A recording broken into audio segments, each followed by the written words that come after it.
إحياء للذكرى 15 لوفاة الزعيم لحبيب بورقيبة، تنفرد القناة الوطنية الأولى ببث شريط وثائقي نادر باللغة الفرنسية أنجزته القناة الفرنسية الثالثة مع الزعيم الراحل في 3 من شهر أوت من عام 73 و900 وألف بالقصر الرئاسي بإسقانس بمدينة المنستير، حيث كان لحبيب بورقيبة يحتفل بعيد ميلاده 70.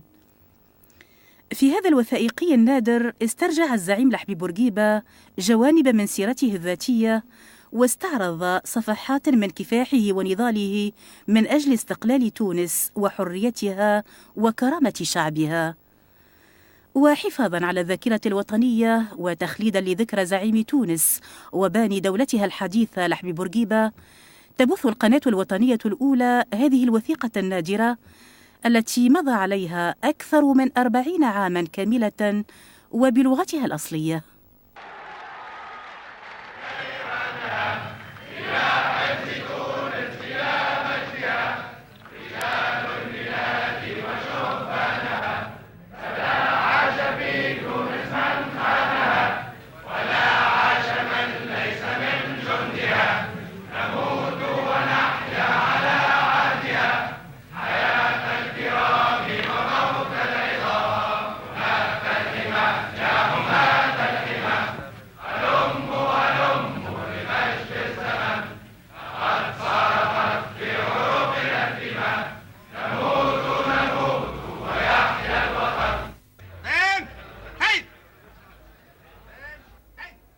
Vendredi 3 août 1973, palais de Scanès, à Monastir, 9h du matin.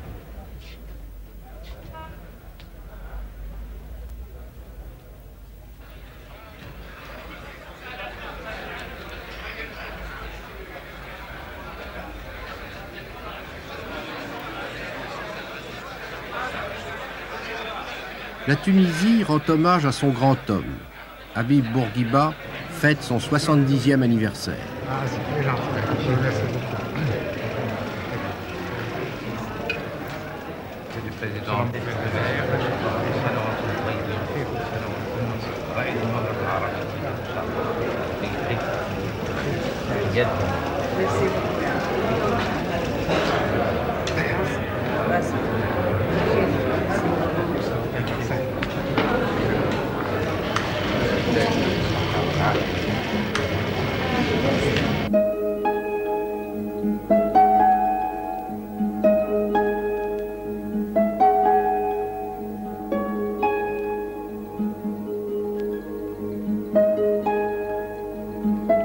Sur ce site de monastir qui fut tour à tour la Ruspina carthaginoise et romaine, puis un monastère chrétien, le palais de Scanès est la résidence d'été du chef de l'État tunisien.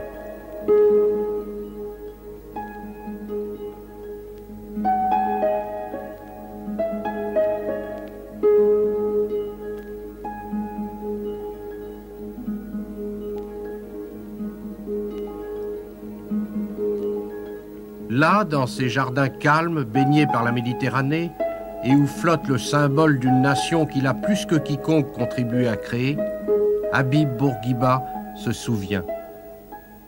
Ma vie m'apparaît comme un rêve de jeunesse que j'ai pu réaliser dans l'âge mûr. C'est un mot qu'un écrivain français, une grande vie, c'est un rêve de jeunesse réalisé dans l'âge mûr. Oui, j'ai eu la chance de survivre à toutes les vicissitudes incroyables. Le plus grand miracle de ce demi-siècle de lutte, ce n'est pas tant l'indépendance de la Tunisie que le fait que je suis encore là, je suis encore vivant, que j'ai pu survivre non seulement aux prisons, aux camps de concentration, tentatives d'assassinat. Je suis né ici, dans cette ville de Monastir. C'était un petit village, dans une petite maison, n'est-ce pas? Et je suis né dans le quartier des Tripolitains. Je suis d'origine tripolitaine. J'étais le 7e. Mon père était âgé. Tout le monde pensait que c'était fini. Avec 6 enfants, 4 garçons et 2 filles, c'était suffisant. Puis 7 ans après, ma mère est enceinte. Elle avait honte. Le soir de ma naissance, elle n'osait même pas crier, n'est-ce pas? Quand je suis né, mon frère aîné, Mohamed, a eu ce mot qui signifie beaucoup de choses. Heureusement que c'est un garçon.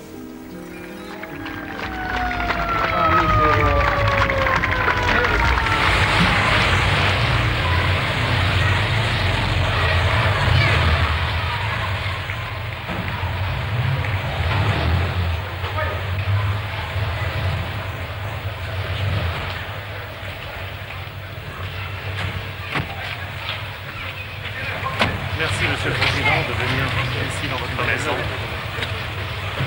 Je vous ai prévenu que la maison où j'ai passé mon enfance, c'est pas celle-là où je suis né. Évidemment, ce que vous voyez ici n'existait pas. Il y avait 2 vestibules. Parce que on n'avait pas le droit, n'est-ce pas, de voir ce qu'il y avait dans les usages à ce moment-là, n'est-ce pas, les femmes. Alors on rentrait par là.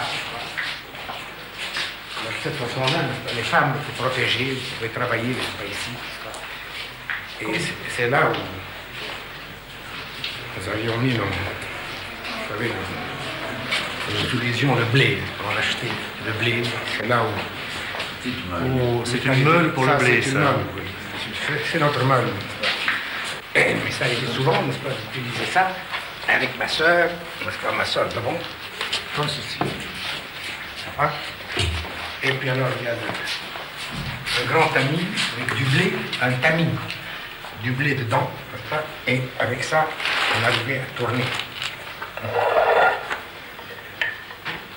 Il m'est arrivé d'aider ma sœur, n'est-ce pas? Alors qu'elle était malade, elle avait les yeux, elle avait une conjonctivite. Alors, moi, je ne connaissais pas quand est-ce qu'il faut mettre le blé. Parce qu'on prend le blé, n'est-ce pas, et on le met à... Elle, qui est habituée, elle entendait le son du moulin, n'est-ce pas, change quand il y a du blé dedans ou quand le blé est fini.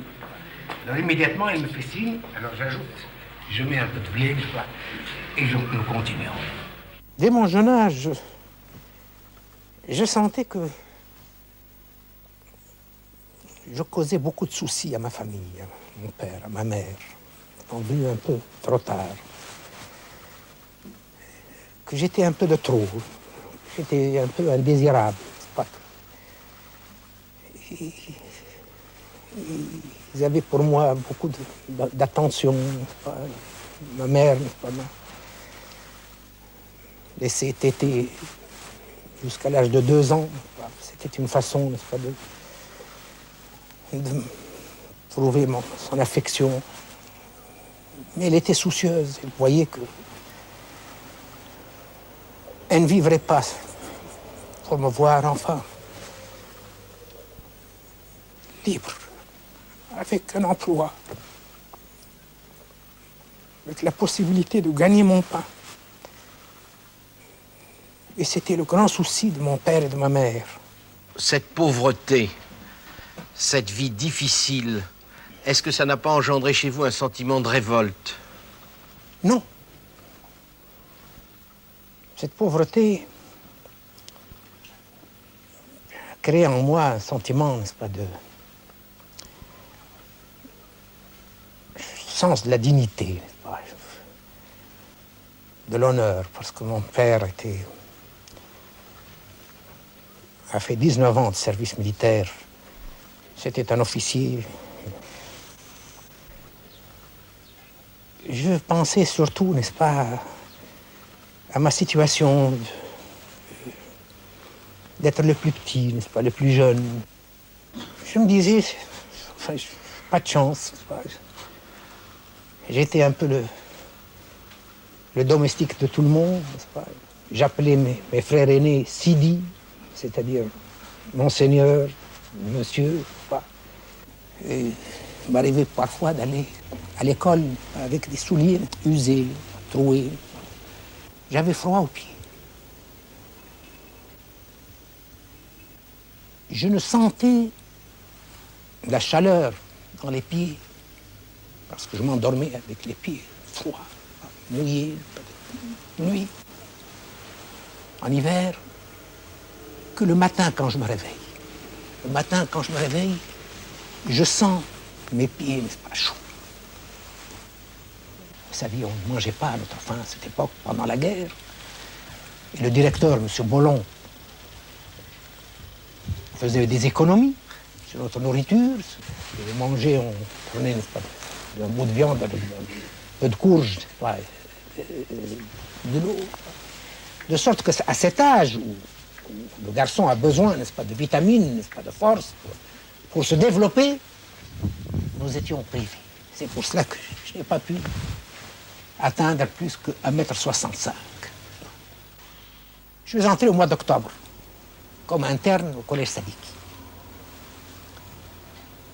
Un mois et une semaine après, début de novembre, le surveillant général, M. Sourdon, est venu m'appeler pour me dire que ma mère est morte. Je suis rentré.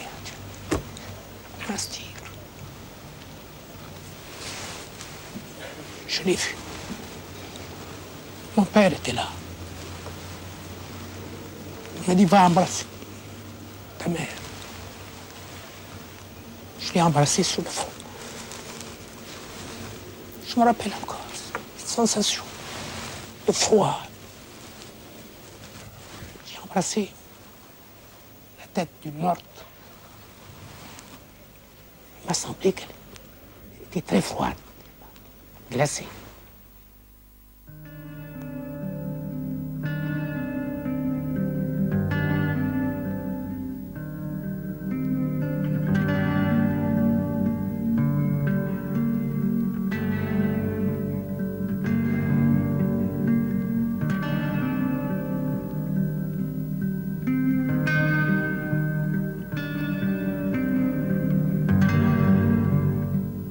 En allant à l'école, le matin, je voyais les rues, la place de la Casbah, avec des soldats français, des zouaves, armés.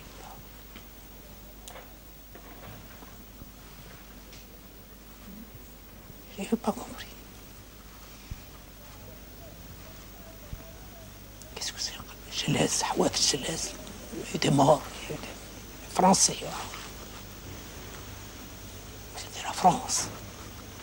C'est à ce moment-là que j'ai senti que mon pays vivait une vie pas normale, n'est-ce pas?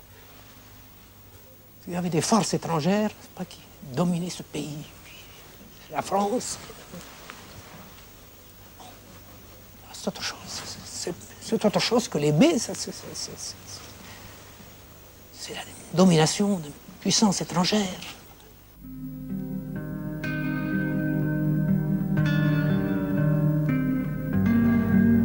Cette vie, pas normale, c'est celle de la colonisation.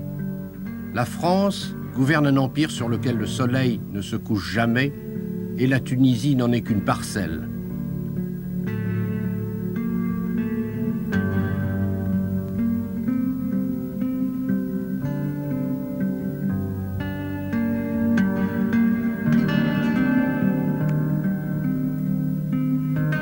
En 1921, le jeune Bourguiba prépare son baccalauréat. C'est son frère Mahmoud qui paye ses études au lycée Carnot. Habib ne l'oubliera jamais. Et pour commencer, il est le meilleur en français. J'étais premier parce que les professeurs étaient justes, mais quand je sortais dans la rue, j'étais un bico. Je ne pouvais même pas entrer dans un café réservé aux Français. Cette situation, n'est-ce pas, m'a fait prendre conscience que je suis en mesure, n'est-ce pas, de battre les Français, même dans la langue française.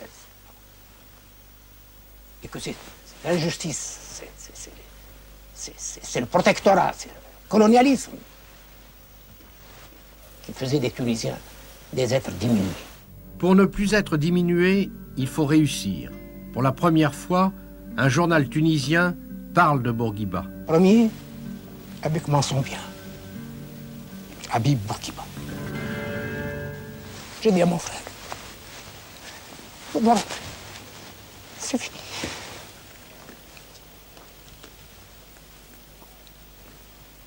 Je lui ai dit, je voudrais continuer. Aller en France. Finir mes études. Voir un peu la France. Me pénétrer de cette civilisation. Ce peuple, n'est-ce pas? Voir les dessous de cette formidable machine qui est en train de nous écraser. Faire les points faibles, les points forts. Voir le Parlement, voir les meetings, assister, n'est-ce pas? Sans parler des études à la faculté. Je voudrais aller à Paris. 27, j'ai pu obtenir ma licence de droit, mon diplôme de l'école libre des sciences politiques et rentrer sans le sou avec une femme. Cette femme, c'est Mathilde Lorrain, une Française. Il l'épouse en août 1927. Elle lui donnera un fils, Habib Bourguiba Junior. Plus tard, beaucoup plus tard, ils divorceront. Mais aujourd'hui, Bourguiba a tenu à remettre à sa fidèle compagne la plus haute décoration tunisienne, le mérite Bourguiba.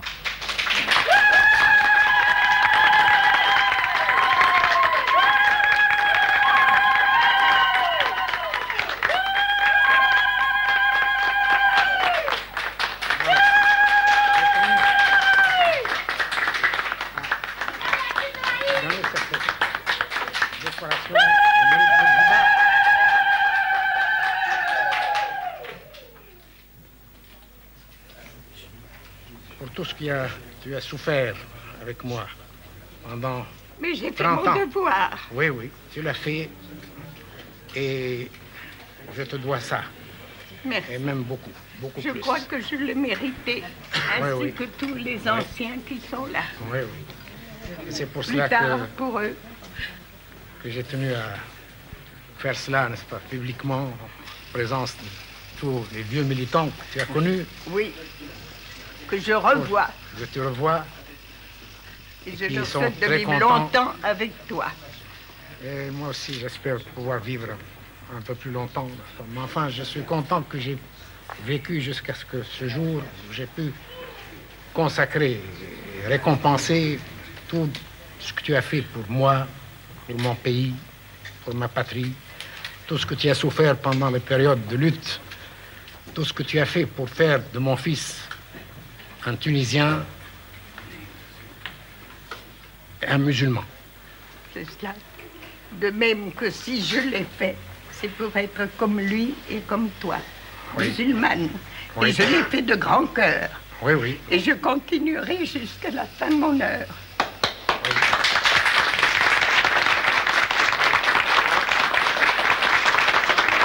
Ce qui m'impressionnait, c'est surtout la domination coloniale, l'humiliation, n'est-ce pas? Le fait que cette politique, n'est-ce pas, non seulement, n'est-ce pas, nous déposséder de nos terres, n'est-ce pas, et de nos biens, n'est-ce pas, mais nous mener tout droit, inéluctablement, vers l'annexion, n'est-ce pas, l'assimilation, n'est-ce pas, la disparition, la mort, n'est-ce pas. Et que devant cela, n'est-ce pas, je me suis soulevé, n'est-ce pas, j'ai heurté,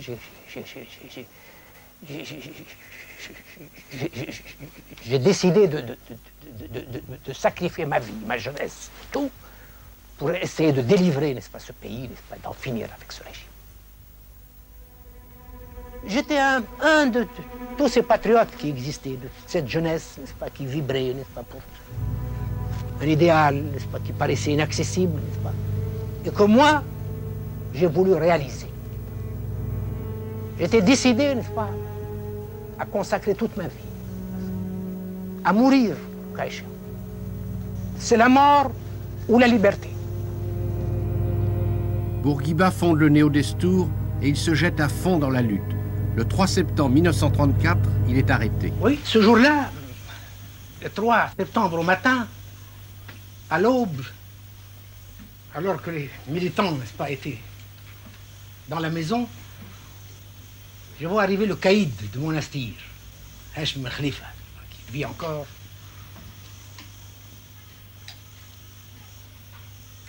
Qui m'intime l'ordre, n'est-ce pas, de m'habiller, n'est-ce pas, être déporté.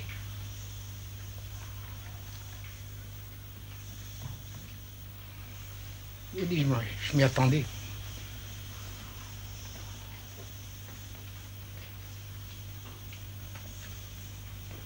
J'ai fait ma toilette, j'étais habillé en arabe, avec la djebba, c'était en été, il faisait chaud.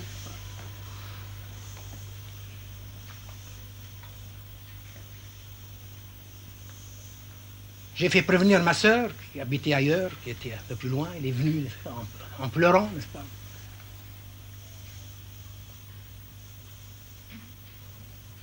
Les militants ne voulaient pas en démordre, surtout le président. Il dit, nous ne sommes pas des hommes, si nous vous laissons prendre comme ça, n'est-ce pas, entre nos mains, mais nous mourrons ici tous. Imbécile, tu n'as pas compris ma stratégie. Ce n'est pas comme ça. Il faut que je sorte, que je parte. C'est inutile, n'est-ce pas, vous allez faire une bagarre. Bon, ben, la France apportera son armée. Sa gendarmerie, vous serez écrasés, moi aussi, et ce sera fini, n'est-ce pas, du mouvement. Moi, c'est autre chose. Vous avez oublié alors tout ce que je vous ai dit. Ce n'est pas un attaquant de front, n'est-ce pas, la France, n'est-ce pas, la force française. Je sortirai. J'irai là où on m'amènera. Mais après moi, je suivre mes instructions. Maintenir l'agitation. Cette agitation, n'est-ce pas, pour laquelle je suis maintenant, aujourd'hui, n'est-ce pas, déporté, il faut savoir la maintenir, l'augmenter, la faire durer, quel que soit le prix, jusqu'à ce que la France finisse par me ramener. Voilà ma stratégie. Il ne s'agit pas de m'empêcher de se heurter avec la force française, n'est-ce pas. Alors ils ont compris. Je dis bon. Alors, rappelez-vous de ça. Moi, là où on me mettra, ne craignez rien. Je tiendrai debout. Je resterai debout. Je ne flancherai pas.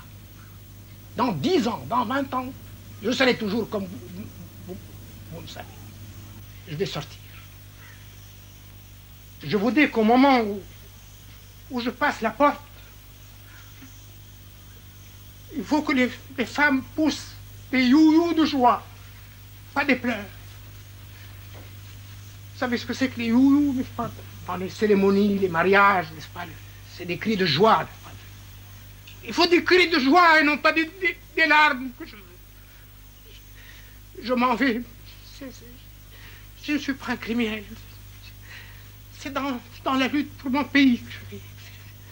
Il faut des you-you de joie. Bourguiba sera déporté dans l'extrême sud de la Tunisie, à Borges-le-Bœuf, près de Tataouine. Il y restera 2 ans, jusqu'en avril 1936.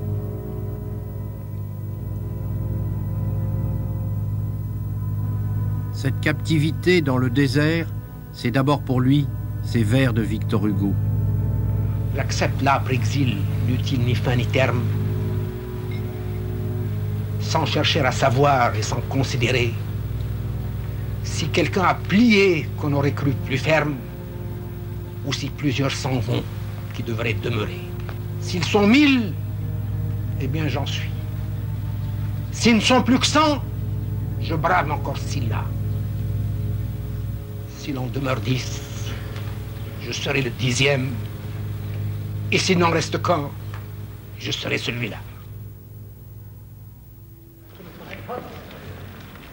Bourguiba est de nouveau arrêté le 9 avril 1938. Il est amené ici, dans la cellule numéro 17, à la prison de Tunis. Aujourd'hui, il est revenu.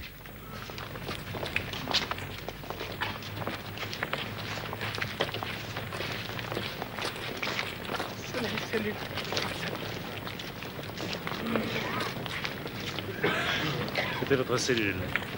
Oui, c'est là où j'ai passé l'année du 10 au 11.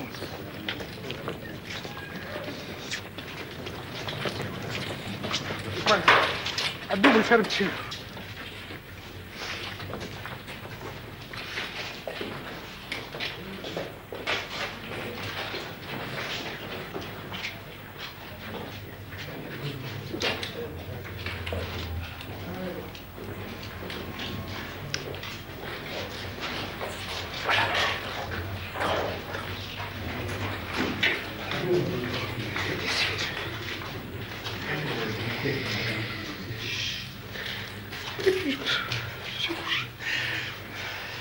Avec mon par-dessus, mon burnous.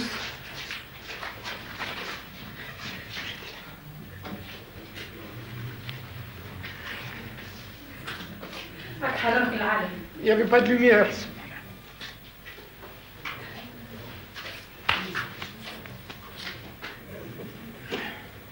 Voilà. J'étais comme ça. Chef d'accusation contre Habib Bourguiba, provocation à la haine des races, au vol, au meurtre, au pillage, à l'incendie. Et le juge d'instruction, le colonel de Guérin de Kayla, qui était décidé à avoir ma tête, parce qu'il me considérait comme le plus grand danger pour l'Empire français. Avec toute l'estime qu'il avait pour moi, il avait pour moi beaucoup d'admiration. Et il disait, c'est un homme qui doit mourir, qu'on doit exécuter en lui tirant un grand coup de chapeau, s'il le faut, mais qui doit mourir si l'Empire français doit exister. J'ai dit à mes camarades de savoir mourir bravement. Il ne faut pas se laisser bander les yeux, n'est-ce pas? La mort, c'est peu de choses. C'est une seconde. Ils vont mieux mourir les yeux ouverts, en criant « Vive la Tunisie !»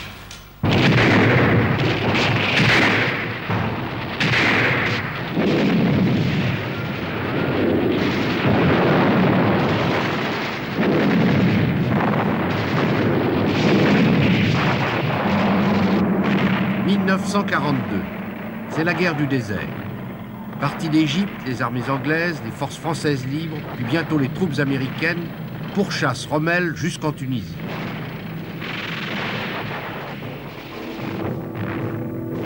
Pendant tout ce temps, Bourguiba était transféré de prison en prison.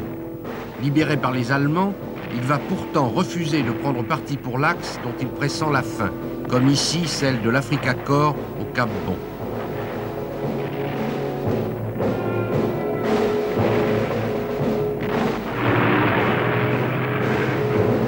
« 1943, les Alliés entrent à Tunis.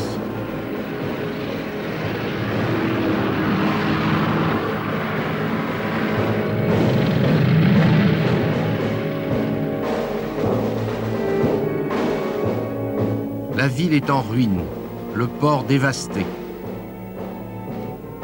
Et avec la fin de la guerre, tout rentre dans l'ordre colonial. Les années passent, le même cérémonial se poursuit. Les résidents, les bey, rien n'a vraiment changé. Et pourtant, le monde a changé. Partout, les peuples colonisés se soulèvent. Bourguiba a repris le combat. Au Caire, il cherchera vainement l'appui de la Ligue arabe. Mais en Tunisie, les sabotages commencent, les routes sont coupées, les trains sautent. Pour protéger les récoltes, on fait appel à la troupe. Les pacifiques tunisiens sont passés à l'action directe. C'est l'engrenage. La France envoie des renforts.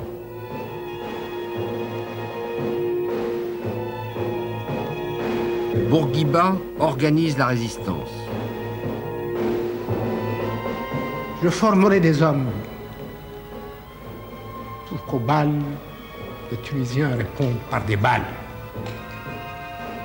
Même avec des bandits, même avec des félagas, même avec des gens capables de tirer, de tuer, de rendre coup pour coup. On a acheté des armes, des vieilles armes. On a volé, n'est-ce pas, des armes chez les Français, des sergents, des intendances, n'est-ce pas, tunisiens. Et on a formé cette petite armée de guerrieros clandestines. qui devait répondre du tac au tac, n'est-ce pas, aux associations, l'association de la Main Rouge, qui tuait, avec la complicité de la police, les hommes en plein jour, sans jugement.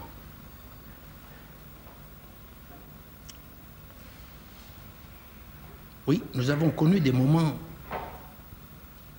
dans cette troisième épreuve de force, des moments terribles, où la répression devenait tellement sauvage qu'elle arrivait à démolir le moral des meilleurs militants. Arrêté de nouveau le 18 janvier 1952, Bourguiba est finalement transféré à l'île de Groix.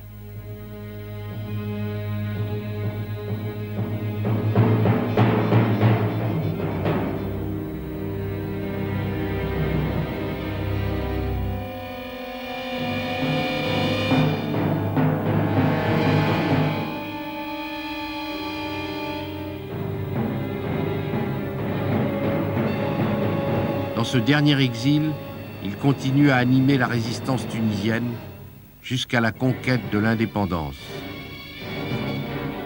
Et la guerre reprise, et les luttes, et le sang, et les massacres, n'est-ce pas, des colons, n'est-ce pas, répondant aux massacres, n'est-ce pas, des Tunisiens, n'est-ce pas, coup pour coup, tête pour tête. C'est le dernier quart d'heure, la France va venir. Elle est en train de pencher, la balance de la Tunisie est en train de gagner. Tenez bon! Ce sont les dernières minutes du dernier quart d'heure. C'était fermé. Le mois de juin, le 31 juillet, 2 mois, M. Mendes France était là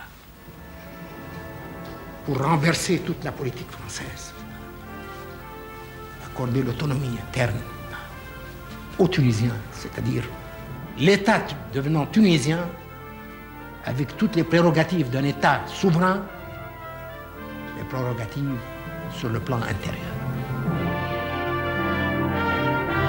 Le 1er juin 1955, c'est enfin le retour. Une foule immense l'attend. Elle attend l'homme qui, depuis 25 ans, incarne la lutte pour l'indépendance. Pour Bourguiba, le combat n'est pas fini. Il lui faut encore déjouer les intrigues de ceux qui, les épreuves terminées, voudraient tirer à eux les fruits de la victoire.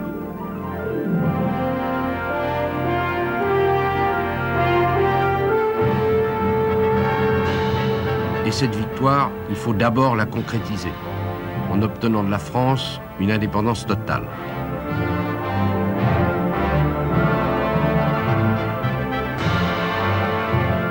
Ensuite, la voie est toute tracée. Président de la Constituante, chef du premier gouvernement de l'indépendance et enfin, premier président de la République tunisienne.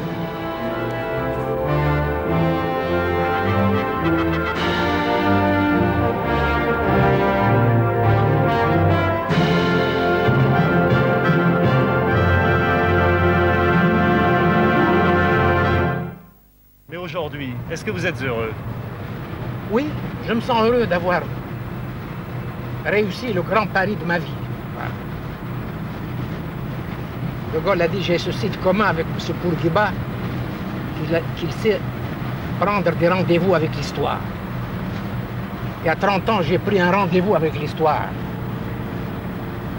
Faire de mon pays un pays indépendant. Ce rendez-vous, j'y étais. Un rendez-vous chargé. Il faudra surmonter bien des crises. Guerre d'Algérie aux frontières, Saquiet et ses morts, la bataille de Bizerte. Mais Bourguiba inlassablement poursuit sa route.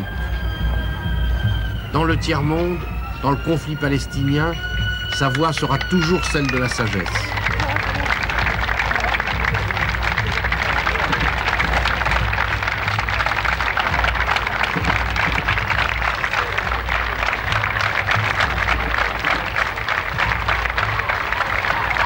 Aujourd'hui, en Tunisie, pour son anniversaire, sa route est faite d'arcs de triomphe.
Et l'armée tunisienne rend les honneurs à un pouvoir qui a su rester civil, ce qui n'est pas si fréquent dans le monde arabe.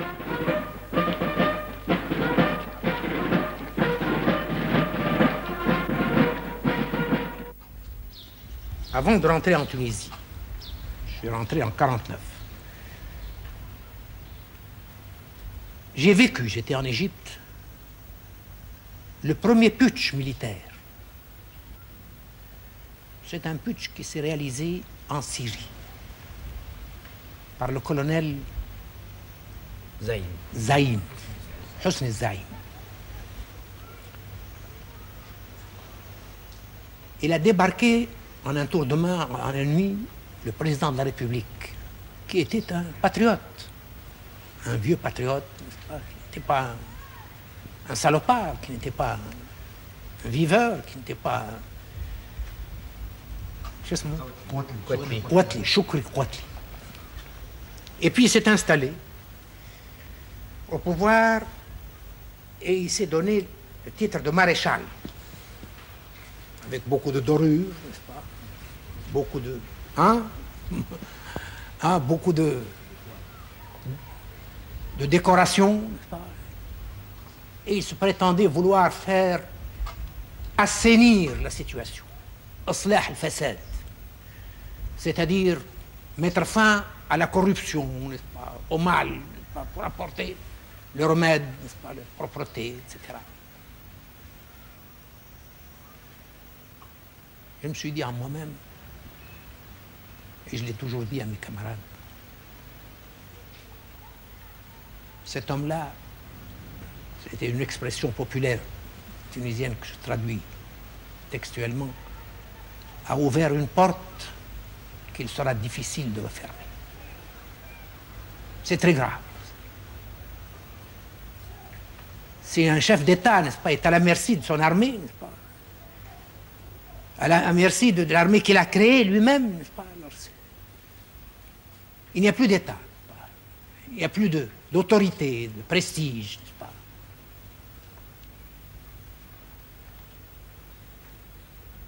Eh bien, je vais vous dire une chose que vous ne savez pas, peut-être. Cette situation a failli arriver en Tunisie.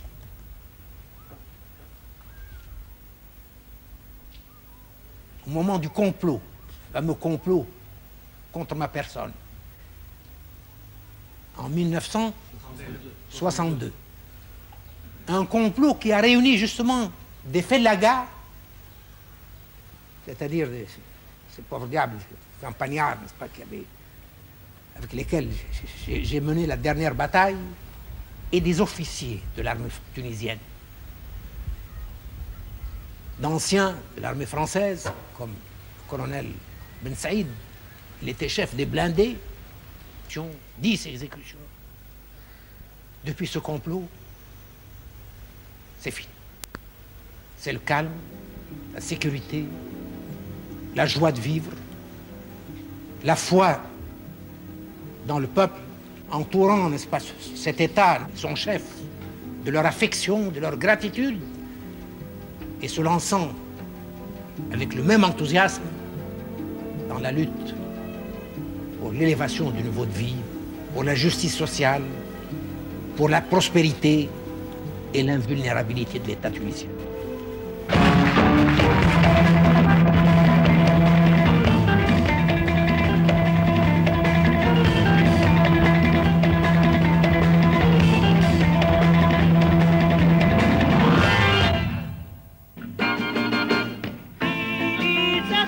Gougouche, la plus grande vedette iranienne, est venue chanter à Monastir pour l'anniversaire de Bourguiba.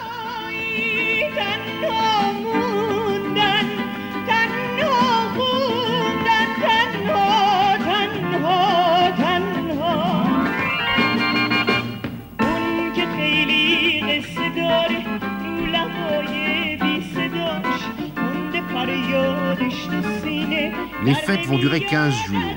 15 jours heureux, mais aussi exténuants pour le président et pour la présidente, Madame Vassilia Bourguiba. Quelle impression est-ce que l'on ressent d'être la femme d'un homme qui est déjà dans l'histoire? D'abord, je voudrais que vous me dites Madame Bourguiba, pas Madame la Présidente, car je ne suis pas présidente. Eh bien, Madame Bourguiba, quel effet est-ce que cela fait d'être l'épouse d'un homme qui est déjà dans l'histoire?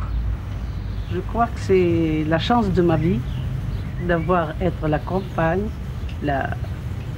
d'un homme aussi prestigieux, un homme qui est dans l'histoire, et d'avoir vécu à ses côtés et vécu enfin les moments émouvants pendant la lutte. Est-ce qu'il y a des moments que vous regrettez? Oh non, jamais. Au contraire, je vis avec ces souvenirs. Monsieur le Président, si je vous pose une question simple, qu'est-ce que c'est que le bourguibisme?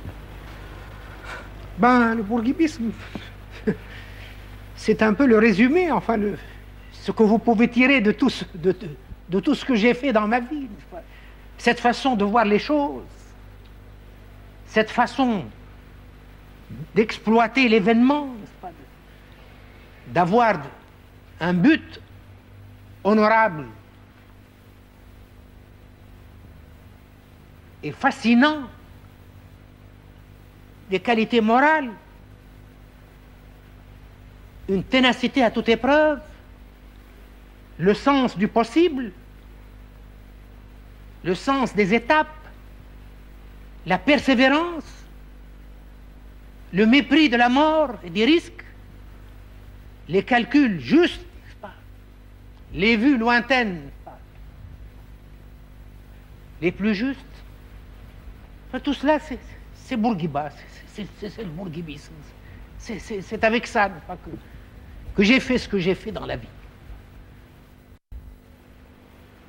Je suis, je ne dirais pas le seul, un des rares qui est commencé à zéro, à moins de zéro, qui est arrivé à réaliser son rêve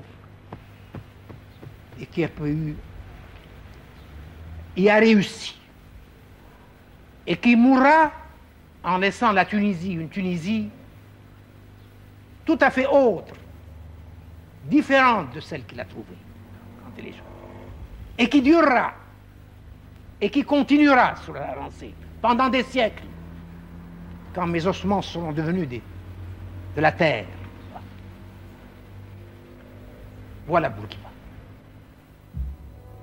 Un monastère près de la maison natale, le mausolée de Bourguiba. C'est ici que sera mon tombeau. Ici. Monsieur le Président, est-ce que vous pensez à la mort? Oui. J'ai jamais cessé de penser à la mort. Mais ça ne m'a pas jamais effrayé. Et au souvenir du peuple tunisien? Oui. C'est ce que je leur ai dit tout à l'heure. Je sais que vous donneriez votre vie pour prolonger la mienne, mais quelle que soit la longueur, la durée de ma vie, elle finira par la mort. L'essentiel pour moi, c'est que vous continuez après moi, sur la même lancée, avec les mêmes principes, sur les mêmes rails, dans le progrès.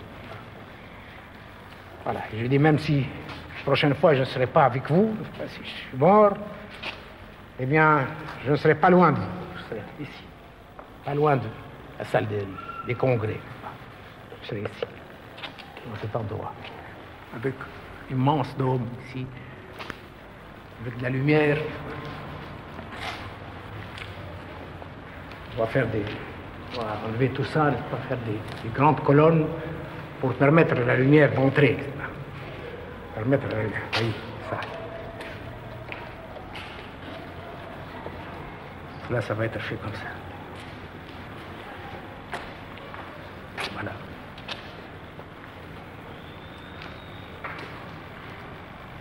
Ce n'est pas que j'attache une grande importance, n'est-ce pas, ces choses-là.